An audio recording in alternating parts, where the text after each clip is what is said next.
C'est toujours incroyablement compliqué. Est-ce que vous pensez que les rapports entre Michel Debré et le général de Gaulle étaient apaisés? Est-ce que vous pensez que les rapports entre Georges Pompidou et le général de Gaulle n'ont pas conduit à sa déclaration de Rome? Est-ce que vous vous souvenez des rapports entre Jacques Chaban-Delmas et Georges Pompidou? Est-ce que vous vous souvenez des rapports pour le moins éruptifs de Jacques Chirac, Premier ministre, avec Valéry-Giscard d'Estaing? Tout ceci pourquoi?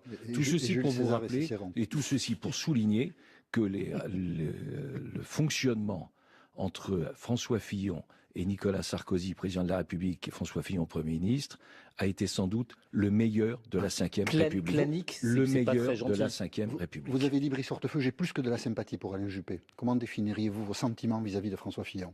J'ai travaillé en totale confiance avec lui. Je le connais bien, je le pense, même si c'est un homme secret, mais je sais qu'il est tenace et courageux. Secret, c'est-à-dire? Vous savez, il y a des hommes publics qui sont expansifs, qui partagent. Ce n'est pas le même tempérament à l'évidence que Nicolas Sarkozy, mais je le dis, secret, tenace et courageux. Vous n'arrivez pas à formuler un compliment personnel à l'égard de François Fillon ce matin? Écoutez, je peux recommencer. Non, c'est clair. Voilà. Étant auvergnat, je peux vous répondre en patois, mais je suis pas sûr je suis pas sûr que vous suivrez. Je le dis, j'ai travaillé en totale confiance avec François Fillon. Et je me souviens d'ailleurs d'une anecdote qui sans doute le résume assez bien. Lors d'une réunion de ministres, j'avais rappelé devant les ministres qu'il était le seul Premier ministre qui avait refusé de faire à l'époque les photos de Paris Match. Un journaliste de Paris Match m'avait dit c'est incroyable, on refuse. Eh bien c'est sans doute révélé. On refuse, le couple Fillon refuse, et c'est sans doute un de ses traits de caractère. Et voilà, ils ont compris puisque depuis il y a eu comment ça s'appelle déjà, Ambition Intime. Ambition Intime. Voilà, et que ça a très bien fonctionné. Allez, on vient au programme. Et Brice Hortefeux qui est l'invité de France Info ce matin. Question Gilles Bornstein. Avant la pause, Brice Hortefeux, vous avez dit que vous ne vous reconnaissiez pas totalement dans le programme de François Fillon. Quels sont les points qui vous paraissent le plus discutables? Non, mais pardon, j'ai pas dit ça exactement de cette manière-là. Non, vous dites que c'est pas votre candidat. J'ai dit par définition, il y avait des programmes qui étaient différents. Ils se sont exprimés au premier tour. Moi, je me reconnaissais dans le programme de Nicolas Sarkozy. Nicolas Sarkozy n'étant pas au deuxième tour, j'ai examiné les propositions d'Alain Juppé et de François Fillon. J'ai observé que s'il n'y avait pas d'identité totale, parce que sinon c'était les propositions du premier tour, s'il n'y avait pas d'identité totale, il y avait une proximité forte avec ce que propose François Fillon. Est-ce qu'il y a des points qui vous déplaisent chez François Fillon, ou est-ce que vous aimeriez, à l'inverse, qu'il reprenne certains points du programme de Nicolas Sarkozy? Les points, je le prends différemment. Il y a beaucoup de points sur lesquels nous sommes totalement, je me retrouve totalement. Quand il dit qu'il faut revoir la fiscalité, notamment la fiscalité sur les entreprises, je suis d'accord. Nous, on proposait en plus une baisse de l'impôt sur le revenu. Mais quand il évoque cet aspect de la fiscalité, je suis totalement d'accord.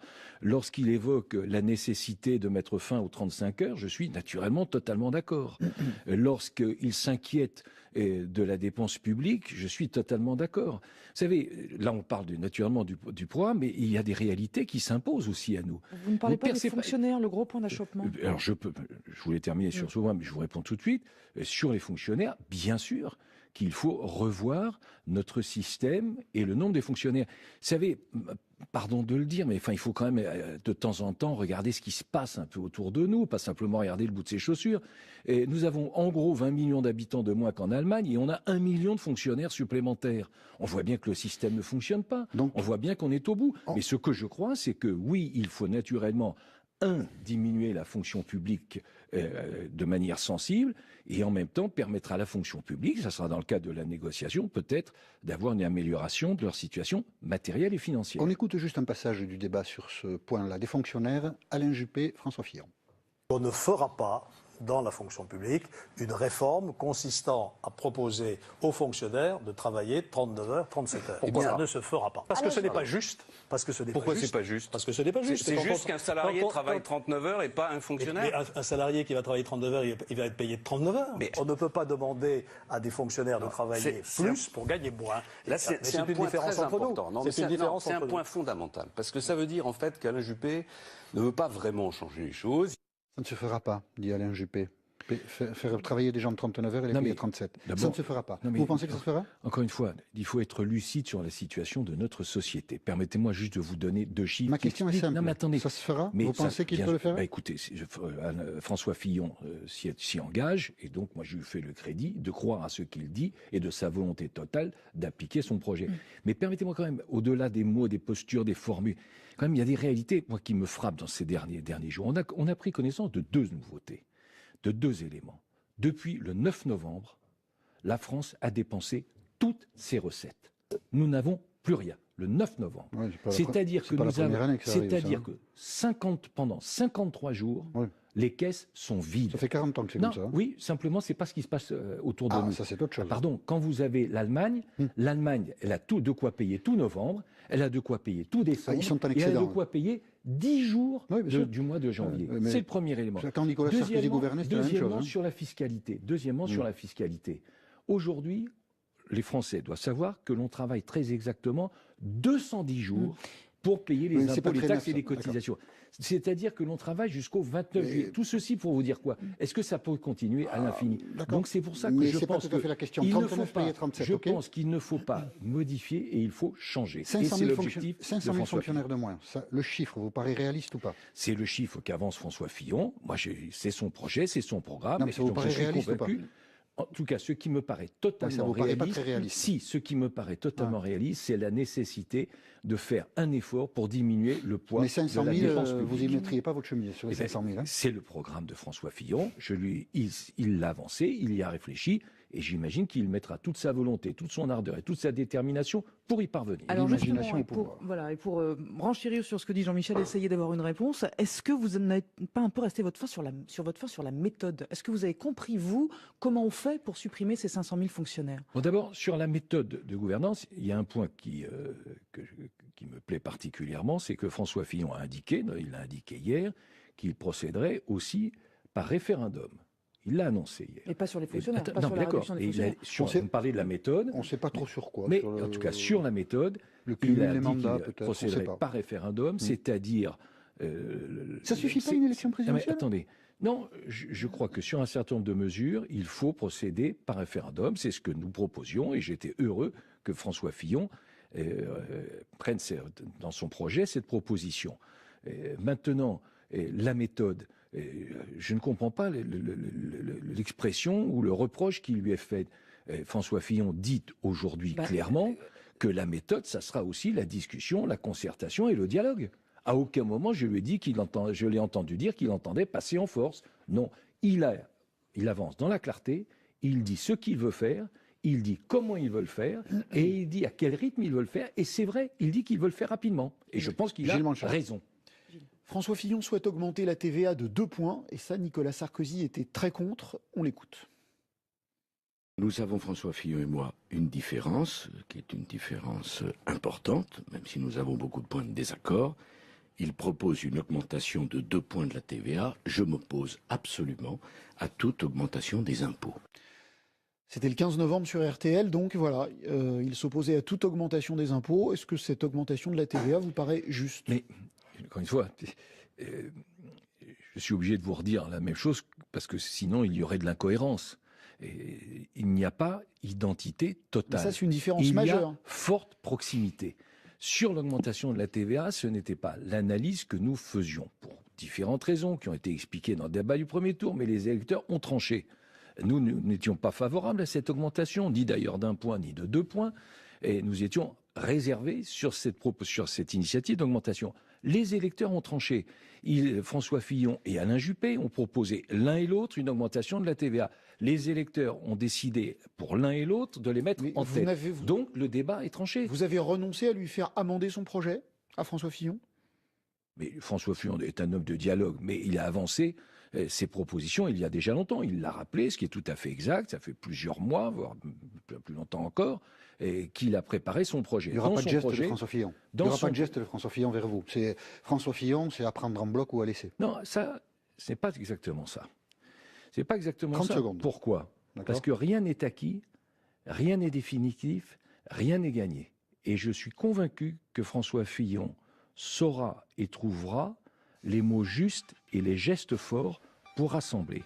Car le succès est à ce prix. Ça reste à faire, le rassemblement. Ce sera au lendemain, naturellement, du choix du candidat à la primaire. Et c'est pas simplement pour ceux qui ont soutenu Nicolas Sarkozy. Si François Fillon est choisi comme je l'espère, ça sera le cas naturellement pour les supporters d'Alain Juppé. Et le rassemblement, on y vient. Ce sera dans 90 secondes de l'émission politique de France Info. C'est Brice Torteveux qui est avec nous, Jean-Michel Apathy. Nous avons plusieurs questions concernant Nicolas Sarkozy. Si les réponses pouvaient être un peu synthétiques, quelle explication avec le recul, vous avez un peu de recul, donnez-vous de la défaite de Nicolas Sarkozy au premier tour dimanche? Bon, il y en aurait beaucoup, mais comme vous me demandez d'être synthétique, je vais l'être. Il y en aurait beaucoup. Je crois qu'il a tout simplement, il n'a pas réussi là où tous les autres qui étaient dans le même esprit ont échoué. Regardez Tony Blair, regardez Aznar, le retour. Regardez Valéry Giscard d'Estaing qui avait construit méthodiquement son retour, regardez Lionel Jospin qui avait espéré revenir dans la vie publique active. Lui a pu être candidat, il n'a pas attendu, il a pris des risques, mais il n'a pas réussi là où les autres ont échoué. J'ai fait une campagne intense, mais pas sur la bonne cible, vient de dire Alain Juppé sur RMC. Ça vous paraît pouvoir être aussi dit pour Nicolas Sarkozy ou pas? Nicolas Sarkozy est un homme de conviction, il a dit ce qu'il pensait, ce qu'il estimait juste et ce qu'il fallait faire pour notre pays. Il a fait une bonne campagne. Oui, et en tout cas, lui a perçu, et honnêtement je l'ai perçu aussi, que c'est une campagne très particulière parce qu'il y avait une ambiance exceptionnelle dans son équipe. Vous savez, les périodes de campagne, il n'y avait pas de tension, il y a des rivalités, tout comme ça. Non, là, nous étions tous tendus, rassemblés autour de lui, et donc bien sûr, la déception est à la hauteur de cet engagement, et à titre personnel, bien sûr, aussi une forme de tristesse. Mais monsieur Hortefeux, est-ce que vous n'avez pas noté que depuis que Nicolas Sarkozy n'est plus dans la course, on parle d'autre chose, on parle plus d'identité, on parle beaucoup plus d'économie. C'est peut-être en cela que la cible était ratée, non? En tout cas, on a retenu ce que la presse a souhaité retenir. Je partage votre avis. On a beaucoup parlé de sécurité, c'est essentiel. On a parlé de migration, c'est un défi majeur. On a parlé d'identité, bien sûr. Mais par exemple, les propositions de Nicolas Sarkozy sur la fiscalité, je trouve qu'on a très peu parlé. Il était le seul à avoir proposé une baisse immédiate de l'impôt sur le revenu qui était de 10%. Honnêtement, c'est passé extrêmement rapidement. On a plus parlé de la double ration de frites que de la baisse des impôts. Peut-être est-ce, mais ça c'est une réflexion qui doit être une réflexion partagée, aussi bien pour les responsables politiques. Est-ce qu'il fallait le dire? Est-ce que c'est une réflexion qui doit être partagée? C'est-à-dire, c'est bien sûr la responsabilité de ceux qui s'expriment, mais c'est aussi la responsabilité de ceux qui répètent, parce qui commentent, parce ce que qui a ces été petites exprimé. phrases ne sont pas faites pour être répétées, commentées. C'était pas une stratégie, ça. Non, je ne pense pas. Je pense que, vous savez, chez Nicolas Sarkozy, il y a beaucoup moins de stratégie que de sincérité. Enfin, s'il ne l'avait pas dit, on n'en aurait pas parlé. Voilà. Gilles Bonstein. Est-ce qu'il sera présent, Nicolas Sarkozy, dimanche soir sur une photo avec l'ensemble des vaincus pour montrer que tout le monde est uni? Les socialistes l'avaient fait, on avait vu Martine Aubry soutenir François Hollande ce soir-là. Je ne le sais pas, ce que je sais c'est que... Vous le souhaitez? Je ne le sais pas, ce que je sais c'est qu'il a immédiatement dit ce qu'il avait à dire, sans discussion. Ça aurait de la gueule. Oui, attends, il sera pas là dimanche soir. Pardon, je reprends pas tout à fait votre expression, mais ce qui est digne, c'est la manière dont immédiatement, par simple conviction, sans aucune arrière-pensée, il a dit quelle était sa décision et son choix. Et je crois que cette image d'expression responsable restera comme une image qui donne ou restaure la politique tant elle a été digne. Il est le président élu du parti politique Les Républicains, est-ce qu'il va démissionner? Alors, je crois que dans les statuts, pardonnez-moi, j'aurais dû réviser, je n'avais pas pensé à cela, mais je crois que dans les statuts, dès lors que le candidat a gagné l'élection primaire, le vainqueur de l'élection primaire, il y a de fait une nouvelle organisation. Donc, mais il devient président? Non, mais je crois qu'il y a quelque chose qui est prévu dans les statuts. Élu. Non, aujourd'hui, si vous m'interrogez sur les Républicains, il y a un président qui est un président Laurent Wauquiez. Et Laurent Wauquiez, par intérim. Il est par intérim, lui. Oui, mais je ne crois pas et je ne souhaite pas qu'il ait intention de démissionner. D'accord. Vous souhaitez que Laurent Wauquiez reste à la tête des Républicains? Clairement. Guy Berenbaum. Est-ce que vous pensez que les accusations de Ziad Takieddine et plus largement les affaires qui existent encore, je pense notamment à l'affaire Big Malion, ont pu jouer un rôle dans la défaite de Nicolas Sarkozy? C'est un très bon exemple, peut-être. Peut-être oui d'ailleurs certainement. C'est un très bon exemple. Vous venez de citer l'affaire Big Malion. Oui. Et vous l'avez donc lié à Nicolas Sarkozy. Et donc Et alors On attend effectivement que le juge Tournaire dise si attendez, il n'est pas mis en examen dans l'affaire Pygmalion. Il n'est pas mis en examen. Non, il n'est en rien lié à l'affaire Pygmalion. Est-ce qu'il est mis en examen? Mais attendez, mais il n'est en rien l'affaire Pygmalion. Pardonnez-moi, il est mis en examen. La réalité, c'est qu'il y a une procédure qui concerne un dépassement de campagne. Mis en examen? Attendez, mais sur ce sujet de campagne, sur l'affaire Pygmalion, il n'est en rien mis en examen dans l'affaire Pygmalion. En rien. Ça a joué d'après vous les affaires? Mais non, mais vous voyez, c'est important parce que on associe son nom à une société dans laquelle il n'a aucun lien, aucun intérêt, aucun élément. Est-ce que ça a joué? Mais vous savez, l'accumulation, bien sûr que ça a joué, même si c'est injuste. Et si c'est faux. Son retrait de la vie politique est définitif? Il s'est exprimé, c'est à lui de le dire, et c'est ce que j'ai compris. Vous avez compris que son retrait était définitif? Vous le regrettez que ce retrait soit définitif? Je le respecte. Il est au fond du trou, Nicolas Sarkozy, sérieusement? Ou est-ce qu'il va bien? Est-ce que vraiment ça a été un choc brutal et qu'aujourd'hui il a du mal toujours à s'en remettre? Ah non, au contraire, pour avoir été avec d'autres à ses côtés dimanche soir, nous avons tous été frappés par sa sérénité. Vous savez, c'est un grand démocrate, un vrai démocrate. Les électeurs se sont exprimés. Il m'a dit qu'il avait donné le meilleur de lui-même. Les électeurs ont tranché et c'est comme ça. Nous avons fait une impasse dans cette émission. Si Alain Juppé gagne dimanche, vous le soutenez? Naturellement, on sera tous rassemblés. C'est un engagement de tous. Nous serons rassemblés derrière celui que les électeurs auront choisi. Je souhaite que ce soit François Fillon, mais si c'est Alain Juppé, nous nous rassemblerons de la même manière. Merci Brice Hortefeux d'avoir accepté l'invitation de France Info. Merci Jean-Michel, merci à tous. Je ne suis pas sûr que vous suivrez. Je le dis, j'ai travaillé en totale confiance avec François Fillon. Et je me souviens d'ailleurs d'une anecdote qui sans doute le résume assez bien lors d'une réunion de ministres. J'avais rappelé devant les ministres qu'il était le seul Premier ministre qui avait refusé de faire à l'époque les photos de Paris Match. Un journaliste de Paris Match m'avait dit c'est incroyable, on refuse. Eh bien c'est sans doute révélé. Même si c'est un homme secret, mais je sais qu'il est tenace et courageux. Secret, c'est-à-dire ? Vous savez, il y a des hommes publics qui sont expansifs, qui partagent. Ce n'est pas le même tempérament à l'évidence que Nicolas Sarkozy, mais je le dis, secret, tenace et courageux. Vous n'arrivez pas à formuler un compliment personnel à l'égard de François Fillon ce matin? Écoutez, je peux recommencer. Non, c'est clair. Voilà. Étant auvergnat, je peux vous répondre en patois, mais ceci pour souligner que le fonctionnement entre François Fillon et Nicolas Sarkozy, président de la République, et François Fillon, Premier ministre, a été sans doute le meilleur de la Ve République. Le meilleur de la Ve République. Vous avez dit, Brice Hortefeux, j'ai plus que de la sympathie pour Alain Juppé. Comment définiriez-vous vos sentiments vis-à-vis de François Fillon?